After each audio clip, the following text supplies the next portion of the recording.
Assalamualaikum warahmatullahi wabarakatuh. Alhamdulillah wassalatu wassalamu ala Rasulillah wa ala alihi wa sahbihi wa mawala. Wala haula wala quwwata illa billah. Rabbis rahli sadri wa yassirli amri wahlul 'uqdatam min lisani yafqahu qawli. Raditu billahi rabba wa bil islami dina wa bi Muhammadin nabiyya wa rasula. Amma ba'd. Pemirsa dimanapun berada, alhamdulillah jumpa kembali dengan saya. Semoga perjumpaan kita ini selalu diberkahi oleh Allah dan Allah selalu ridho dengan kita semuanya, sehingga apapun yang kita lakukan ini mendapatkan pahala di sisi Allah Subhanahu wa taala. Ma'asyiral muslimin yang dirahmati Allah Subhanahu wa taala, episode kali ini kita akan membahas tentang puncak terakhir kita berinteraksi dengan Al-Qur'an. Sebelumnya sudah kita bahas tentang membaca Al-Quran, menghafal Al-Quran, mentadaburi Al-Quran. Nah sekarang adalah kita mengamalkan Al-Quran. Dan ini adalah puncak kita berinteraksi dengan Al-Quran. Dan ini adalah bentuk real kita akan melihat keberkahan Al-Quran. Ya, karena kalau membaca, menghafal, mentadaburi ini masih sifatnya individu. Jadi kebaikan itu kembali kepada diri seseorang.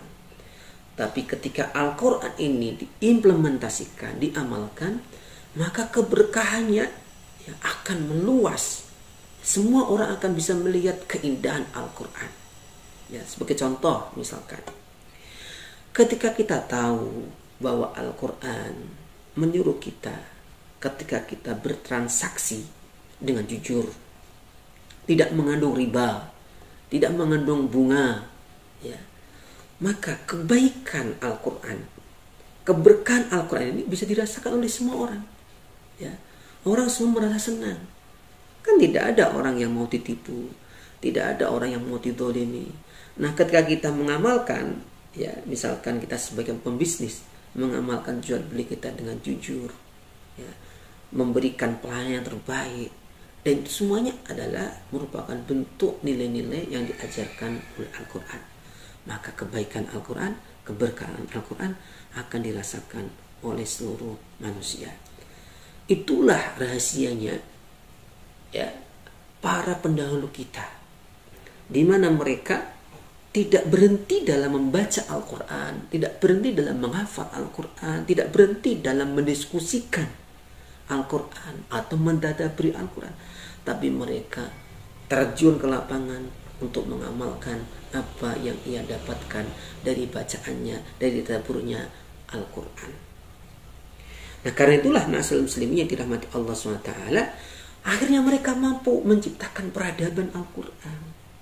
Kita bisa lihat, ya, sebelum jauh Eropa mengenal tentang peradaban, umat Islam lebih dulu mengenal peradaban, ya, dan itu terbukti dalam sejarah, ya, di mana ketika Eropa masih dalam kondisi kegelapan, umat Islam telah memimpin peradaban. Dengan apa mereka memimpin peradaban? Dengan Al-Quran, ya, yaitu apa? Dengan mengamalkan Al-Quran. Karena sekali lagi, ma'asyiral muslimin yang dirahmati Allah SWT, puncak keberkahan kita, ya, dari Al-Quran adalah ketika kita mau mengamalkan isi kandungan Al-Quran. Ma'asyiral muslimin yang dirahmati Allah Subhanahu wa taala, dan ternyata, ya, di dalam Al-Quran surah Al-Furqan Allah mengingatkan kepada kita tentang sikap kita terhadap Al-Quran. A'udzu billahi minasyaitonir rajim, ya, surah Al-Furqan ayat ke-30. Wa qala ar-rasulu ya rabbi inna qaumi ittakhadhu hadzal qur'ana mahjura. Jadi sebagaimana diterangkan oleh Ibnu Katsir dalam tafsirnya, nanti di hari kiamat, ya, Rasulullah SAW akan melaporkan kondisi umatnya terkait tentang interaksi mereka terhadap Al-Quran. Ya, ternyata Rasulullah mengatakan, ya rabbi inna qaumi ittakhadhu hadzal qur'ana mahjura. Ya Rabb, ya, ternyata, ya, kaumku menjadikan Al-Quran sebagai mahjura. Mahjura itu artinya tidak digubris, ya, disia-siakan. Bagaimana bentuk penyanyiannya? Ibnu Katsir sekali lagi menjelaskan, bisa tidak membacanya, ya kan? Banyak orang memberi mushaf hanya untuk hiasan. Dan ini saya lihat sendiri, ada dulu kejadian di Mesir ya. Ada orang ya, beli mobil baru, kemudian juga beli mushaf baru, ditaruh di dek belakang itu. Ya, katanya untuk tabarruk katanya. Tapi apakah semacam ini benar cara semacam ini? Sampai akhir pun nggak dibaca itu, hanya dipajang. Nah, ini tentu sangat ironis sekali. Dulu juga ada sebuah kisah ya, ketika kita di Arab Saudi, ada salah satu tokoh ya ingin dibelikan mushaf Al-Quran. Dia minta, "Mas, tolong carikan mushaf nih. Ya, mushafnya ini berhias dengan hiasan emas," katanya. Karena orang kaya dia. Ketika ditanya, "Untuk apa, Pak? Kenapa harus mahal-mahal?" katanya. "Ya, untuk saya tunjukkan ke kolega kami," katanya. Tujuannya udah beda. Maka ketika kita membeli Al-Quran itu harus paham tujuannya untuk apa. Ya, Al-Quran itu diturunkan untuk dibaca, dihafal, ditadaburi, dan diamalkan. Ya, maka kalau kita meninggalkan empat ini atau salah satunya, bisa jadi kita termasuk dalam ayat ini, yaitu orang-orang yang menyanyiakan Al-Quran wal-yazubillah. Dan ingat, jika seorang nabi telah melaporkan ya kondisi umatnya kepada Allah SWT, itu berarti kehancuran bagi umatnya. Maka jangan sampai kita termasuk dalam ayat ini. Makanya ma'asal muslimin yang dirahmati Allah SWT, sekali lagi ya, membaca baik, menghafal baik, mentadabburi baik, tapi jauh lebih baik jika kita mengamalkan. Karena umat ini ya tidak akan ada perubahan ya, jikalau hanya mereka pandai membaca, pandai menghafal Quran, tapi tanpa dipahami dan tanpa diamalkan. Maka yang dibutuhkan umat ini untuk merubah kondisi mereka ini adalah mereka mampu memahami, mentadabburi, dan mengamalkan Al-Quran. Karena itu adalah inti daripada kejayaan umat pendahulu-pendahulu kita. Nah, karena itulah ma'asyiral muslimin yang dirahmati Allah Subhanahu wa taala. Allah Subhanahu wa taala mengingatkan kepada kita sekali lagi ya, bahwa Al-Qur'an ini diturunkan bukan sekedar bacaan. Tapi Al-Qur'an harus mampu menjadi ya pedoman dalam kehidupan kita. Dan itu tidak mungkin jika kita tidak memahami isi kandungan Al-Qur'an. Ya. Pengamalan Al-Quran akan baik jika pemahaman kita baik. Karena itulah ma'asyiral muslimin yang dirahmati Allah Subhanahu wa taala, bagaimana kita mengamalkan Al-Quran. Nah, di sini pentingnya kita memahami bagaimana salafus saleh mengamalkan Al-Quran. Ya, kita baca sejarah mereka, sirah mereka, bagaimana Rasulullah mengamalkan Al-Quran. Ya, sehingga pengamalan kita ini ya tidak asal ya, sehingga muncul bentuk-bentuk pengamalan yang tidak sesuai dengan ajaran baginda kita Nabi Muhammad SAW. Kemudian diamalkan sesuai dengan kemampuan kita, ya, semampu kita ya, maksimal kemampuan kita mana itu kita tunjukkan. Ya, contoh sering saya ditanya, "Ustaz, ya, ada seorang misalkan ya pramugari, dia bekerja harus seperti itu pakaiannya, dia mungkin baru bisa jilbaban hanya ditutup kepalanya." Ya, saya katakan ya untuk sementara ya seperti itu, tapi terus belajar. Nah, ini ingat, terus belajar. Maka kalau dia terus belajar ya, tidak berhenti seperti itu fatwanya, maka dia pasti akan tahu bagaimana seharusnya seorang wanita dia menutupi auratnya. Ya, contoh lagi misalkan ya sering ada kritik ya terhadap bank syariah. Katanya di situ masih ada beberapa transaksi yang ribawi. Ya, saya katakan memang baru proses dan terus belajar berproses, tapi tidak boleh berhenti.